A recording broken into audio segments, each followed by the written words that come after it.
Labdien!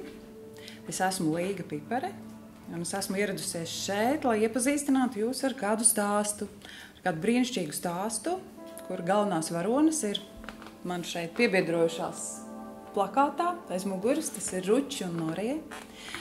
Tā ir filmetrāža dokumentālā filma, starp kuras veidotājiem esmu arī es. Es esmu montāžas režisore un gribu jums nodot sveicienus no filmas režisoras Ināras Kolmanes, kura labprāt būtu bijusi šeit, bet nevarēja. Viņai šobrīd viens cits pasākums, tāpēc šo iepazīstināšanas lomu esmu uzņēmusies es. Filma ir par Ruči un Noriju. Filma ir par diviem cilvēkiem, kuru attiecības ir tā vērtas, lai par to uztaisītu filmu. Tātad Ruči ir suitu sieva, kas dzīvo Alsungā, un kas visu mūžu ir bijusi tāda īstena suitu sieva. Mēs zinām suitu sievas pēc šiem tērpiem, tradīcijām, un kā viņas dzied, un cik viņas ir asprātīgas. Lūk, tātad Ruči ir viena no visvecākajām un gruntīgākajām un foršākajām suitu sievām. Un Norija ir Japāņu studente, kas studējot antropoloģiju bija izvēlējusies Baltijas valstis kā vietu, kuras kultūru viņi pētītu, un aprakstītu savā maģistra darbā. Un ierodoties uz Latviju, konkrēti uz Rīgu, viņa secināja, ka tās visas Eiropas pilsētas ir tik līdzīgas un nekāds autentiskās kultūras galu galā viņai šeit nav ko pētīt. Un tad viņa lūdza vēstniecībā, es saprotu, kaut kādu padomu, kur varētu vispār atrast Latvijas teritorijā. Ir tāds vietas, kur šī kultūra ir dzīva, tradīcijas ir tā vērts, lai viņas pētītu un aprakstītu. Viņai ieteica Alsungu. Lūk. Un tad viņi sazinājās ļoti drosmīgi ar Alsungas pagastveci, un sarunāja uz turieni, ka viņi tur ieradīsies, un viņi tur pat apsolīja uzņemt. Bet tur kaut kas ir arī, es saprotu, tajā stāstā aizgājuši šķērsām. Tas gan ir ārpus filmas, es stāstu nedaudz to priekšstāstu. Un Norija, es saprotu, ir aizbrauks, un vienā brīdī tur arī palikusi. Iedomājieties, Japāņu meitene ar tādu diezgan nelielu vārdu krājumu angļu valodā. Protams, latviešu valoda vispār nav. Ja? Viņa ar vienīgu autobusu dienā, kas iet, viņa ierodas Alsungā, kur kaut kādu pārpratumu rezultātā viņa neviens nesagaida. Ja? Bet tas viss beidzās laimīgi. Ar šo pārpratumu viņi iepazinās ar vietējiem iedzīvotājiem un domādami, kur šo brīnumaino eksotisko meiteni vispār izmitināt. Tās visas domas galā palika pie tā, ka jāvad ir pie Ruča. Ka tad pie Ruča tad viņi varētu arī tur dzīvot un tad redzēt, kā tas tajā autentiskajā vidē notiek. Tas vislielākais brīnums ir tas, ka sastopoties divām pilnīgi atšķirīgām kultūrām, diviem pilnīgi atšķirīgiem vecumiem, tās ir ļoti atšķirīgas paaudzes. Un tās divas atšķirīgas kultūras un divi atšķirīgi kosmosi, un pluso valodas barjeri, ka tas viss netraucē diviem cilvēkiem brīnišķīgi harmoniski miedarboties vienam ar otru un saprasties pa īstam labi. Tas sākums, kas maz drusciņi ir ārpus filmas, esot bijis ļoti, ļoti dramatisks. Jo arī Norija bija ļoti pārsteigta, ka angliski tomēr viņi neviens šeit nesapratīs. Un tāds vārnīcas, cik zināms, nav. Japāņu latviešu vārnīcas nav. Un dzīvojot pie Ruča, principā, Ruči mācīja Norijai latviski runāt. Kā mazam bērnam. Un tā arī pamazām izveidojās tādas vecmāmiņas un mazmeitiņas attiecības. Filmā mēs iepazīstamies ne tikai ar Alsungu, bet liela filmas daļa norisinās arī Japānā.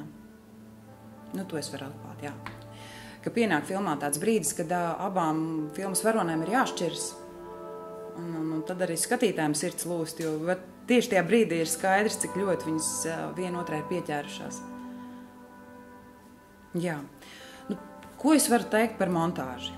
Tā kā mans ieguldījums šeit ir montāžas darbs, tad es varu pateikt tiešām godīgi, ka es abas varonas nepazinu un nebiju iepazinusi līdz pašai pirmizrādē. Es sastapos ar materiālu tiešām tikai materiālā. Un varu pateikt, ka man nebija pilnīgi nekā jauna. Tas bija tikai kā apstiprinājums pirmizrādē. Viņas ir tiešām tādas, viņas tiešām dzīvē tāds ir. Ruči ir tieši tikpat šerps un atklāts un stingrs un asprātīgs, jā, kā viņa ir arī filmā. Un Norija arī ir tieši tikpat silta un kolorīta un jauka. Lūk. Par sadarbību ar Ināru Kolmanu es varu pateikt to, ka tā man bija pirmā sadarbība dokumentālajā kino, jo es strādāju ar spēļu filmām. Tātad Ināra ir arī vienīgā sieviete tajā režisora pulciņā, ar ko es esmu kopā strādājusi. Es vispār esmu strādājusi pie spēļu filmām, Rīgas sargi, Rudolfa mantojums, Sapņu komanda bija lielais pēdējais tāds aktieru kino. Un varu teikt, ka savā ziņā dokumentālais kino pat ir vēl sarežģītāks un vēl ietilpīgāks. Tās nemitīgās, tās izvēles iespējas vēl ir daudz lielākas. Ja, piemēram, spēlfilmē tas scenārijs ir savā ziņā kā tāda liels rāmis, tad dokumentālajā kino tas ir tāds ļoti netverams, ļoti netverams un variējams lielums, tas saucamais scenārijs. Bet mums bija ļoti laba sadarbība, jo mēs ļoti līdzīgi jutām to materiālu. Nebija tā, ka vienam liekas, ka ir labi un otram, ka slikti, tas nekad nebija. Drīzāk bija tā, ka mēs abas divi saprotam, ka tas nav tas, ko mums vajag, un mēs reizē mēģinām domāt, kas būtu tas, kas mums varētu palīdzēt. Bija pirmizrāde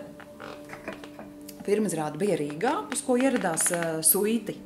Ja, un uz pirmizrādi ieradās arī Norija. No Japānas atbrauca Norija ar savu draugu Rjūšu, kurš filmā arī ir redzams un kurš mācās filmā latviešu valodu.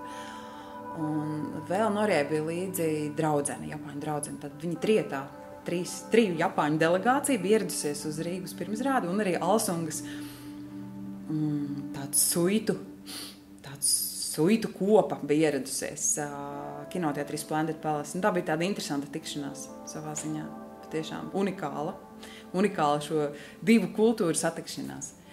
Un nākamajā dienā mums bija arī vēl viena pirmizrāde Alsungā. Alsungas skolas zāle bija pārpildīta. Es pati biju arī ieradusies un stāvēju otrpus durvīm. Tāds ar tādu stiklu nedaudz redzēju bildi, bet man tas nestrauc, jo šo filmu esmu redzējusi jau ļoti daudz dažādās tapšanas stadijās. Lūk, un tas, ka alsundznieki ir lepni par to, kādam vispār ir izdevies to dokumentēt, tas ir brīnumaini, jo tās tradīcijas mēs paši nenovērtējam. Ja? Varētu pat teikt, šis ir tāds pirmais īstais dokuments, patiesais, kas vispār atklāja šo kultūras īpatnību un kas parāda to, ka suiti ir praktiski vienīgie, kas to piedzīvo savā ikdienā, ka tas nav kā parādīt turistiem kaut ko, ja? Bet kā dzīvesveids. Un tātad Alsungā bija arī visi 3 Japāņu delegācija, tātad Norijas vadībā, ja, un tas bija ļoti sirsnīgi. Viņu attiecības patiešām turpinās, un vairākas reizes Norija ir bijusi apciemot Ruču. Un viņām patiešām var pateikt godīgi, ka Norija ir iemantojusi sev vecmāmiņu Latvijā, īstu vecmāmiņu. Visīstāko vecmāmiņu, ja, kur par viņu uztraucas, kur par viņu gādā. Un Ručs ir iemantojis Japāņu mazmeitiņu. Ja, tur nav nekā īstāk. Tur nekāds īstāks radniecības nemēdz būt. Tas ir tāds liels brīnums. Ar tām filmām ir tā, ka viņas veidojot ir ieguldīts ļoti liels darbs, un tas stāsts patiešām gatavs. Un sanācis ļoti labs un foršs, un tas, ko patiešām vienmēr gribās dalīties ar to, un gribās, lai cilvēki to redz un piedzīvo, jo filma ir tā, kas dzīvo tikai tajā brīdī, kad viņu skatās. Viņai nav nekāds jēgas, ja, kad viņa guļ plauktiņā, un mēs visi zinām, jā, ir tāda filma, uztaisīta dokumentālā filma. Vienkārši ļoti gribas, lai tā filma dzīvo, lai šis stāsts dzīvo, un viņš ir to vērts, lai viņi iet un skatītos, jo cilvēki, kas to ir redzējuši, saka paldies. Visi saka paldies, ka tas ir patiešām viņus aizkustinājis. Un es jūs visus aicinu skatīties šo filmu par šīm 2 brīnišķīgajām sievietēm, par šo 2 pasauļu satikšanos. Tātad kinoteatrī Splendid Palace visu māju un iespējams arī jūnijā. Es jūs no sirds aicinu